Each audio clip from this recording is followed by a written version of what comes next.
Waalaikumsalam. Oh iya, apa kabar? Alhamdulillah baik, Bu. Nampaknya kamu tidak ceria hari ini. Adakah sesuatu yang terjadi padamu? Apa ada sesuatu yang ingin kamu ceritakan? Begini, Bu. Saya ingin menceritakan masalah saya yang sedang saya alami. Baiklah, silakan ceritakan bagaimana permasalahannya. Mari kita bahas bersama-sama. Namun, sebelum itu, Ibu meminta kesepakatan waktu untuk membahasnya supaya efisien dan teratur. Bagaimana? Saya setuju, Bu.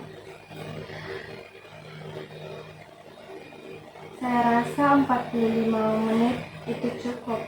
Saya minta Ibu bisa merahasiakan ini. Saya tidak ingin orang yang mengetahui akan permasalahan saya. Baiklah, Ibu tidak akan menceritakan masalahmu ini dengan siapapun. Sekarang, kalau boleh tahu, apa permasalahan yang kamu hadapi? Begini, Bu, saya sedang terbebani dengan tugas sekolah saya. Ditambah lagi saya juga mengikuti kegiatan ekstrakurikuler yang lumayan menyita waktu dan tenaga saya. Oh iya, terus Terus saya pusing, Bu. Saya capek harus menjalani ini. kenapa kamu bisa terbebani? Ada berapa tugas yang belum kamu kerjakan? Ada banyak, Bu. Kalau Ibu boleh tahu, bagaimana cara belajar kamu? Bisakah kamu ceritakan pada Ibu? Bisa, Bu. Sebelumnya memang saya akui saya senang sekali untuk menunda-nunda mengerjakan tugas saya. Saya juga senang untuk membawa waktu dengan pergi bermain bersama teman-teman saya. Jadi intensitas belajar kamu menurun karena itu. Kamu menunda-nunda pekerjaan kamu dan kamu juga sering membuang waktu dengan bermain bersama teman-teman kamu. Iya, Bu. Lalu, pernahkah kamu berpikir bahwa karena sikap kamu yang seperti itu yang membuat kamu nilai-nilai kamu turun dan bisa saja membuat kamu tinggal kelas? Iya, Bu. Saya rasa karena sikap saya yang suka menunda-nunda pekerjaan dan bermain itu mempengaruhi nilai-nilai saya, Bu. Saya bisa merasakan perasaanmu sekarang ini. Saya terus dihadapkan oleh perasaan menyesal terhadap apa yang sudah saya lakukan dulu, Bu. Perasaan bersalah itu terus menghantui saya, Bu. Dan saya sudah terlalu banyak merepotkan kedua orang tua saya. Saya sudah menghabiskan waktu, uang, tenaga, dan waktu saya. Saya benar-benar menyesal, Bu. Saya sudah membuat kecewa orang tua saya, Bu. Sekarang ini kamu sudah kelas 12. Tahun demi tahun sudah kamu lalui dari awal mula kamu mengikuti seleksi masuk sekolah dan sampai akhirnya kamu menjadi siswa yang sebentar lagi akan melanjutkan kuliah. Orang kamu pasti begitu mengharapkan buah hatinya bisa lulus dengan nilai yang bagus. Setiap manusia jelas pernah mengalami keadaan sulit dalam hidupnya, seperti kamu saat ini. Tapi percayalah bahwa di balik semua problem hidup pasti ada jalan keluar untuk menemukan apa itu artinya sebuah kebahagiaan. Saya bingung harus bagaimana, Bu.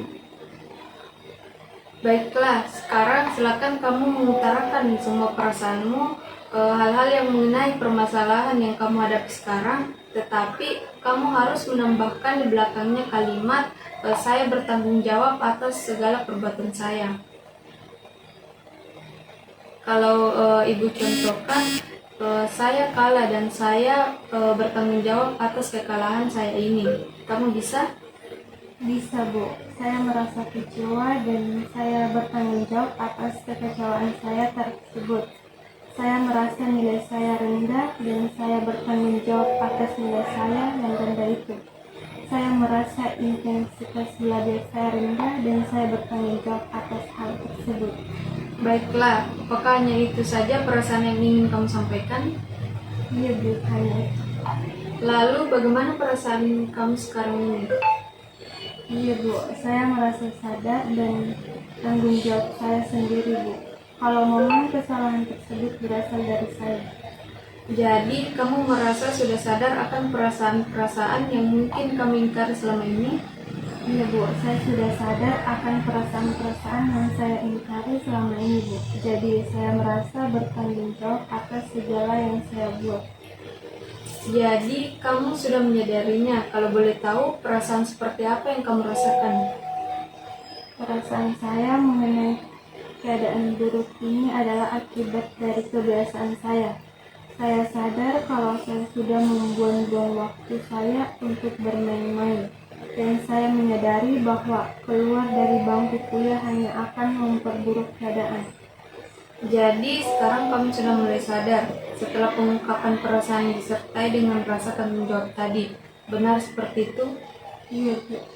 Baiklah, kalau seperti itu, sepertinya waktu pertemuan kita hari ini sudah hampir berakhir. Untuk mengoptimalkan waktu yang tersisa, lalu bagaimana menurutmu untuk solusi ke depannya agar nilai-nilai kamu mengalami peningkatan dan tidak merasa terbebani?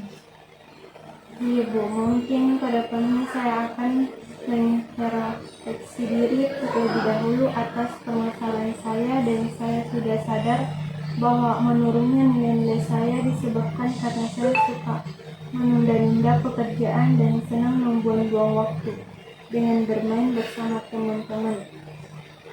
Mulai sekarang saya harus bisa membagi waktu antara belajar dan bermain bersama teman. Saya juga harus menghilangkan kebiasaan saya yang suka menunda-nunda pekerjaan. Baiklah, itu merupakan solusi yang sangat bagus sekali jika kamu menerapkannya pada diri kamu saat ini, supaya nantinya kamu bisa lebih fokus pada belajar di saat kamu kuliah. Dan fokuslah dengan apa yang ada pada saat sekarang ini. Tidak perlu berlarut-larut menyesali apa yang sudah terjadi. Jadikan itu sebagai pembelajaran dan jadikan harapanmu sebagai penyemangat kamu untuk terus menjadi pribadi yang lebih baik.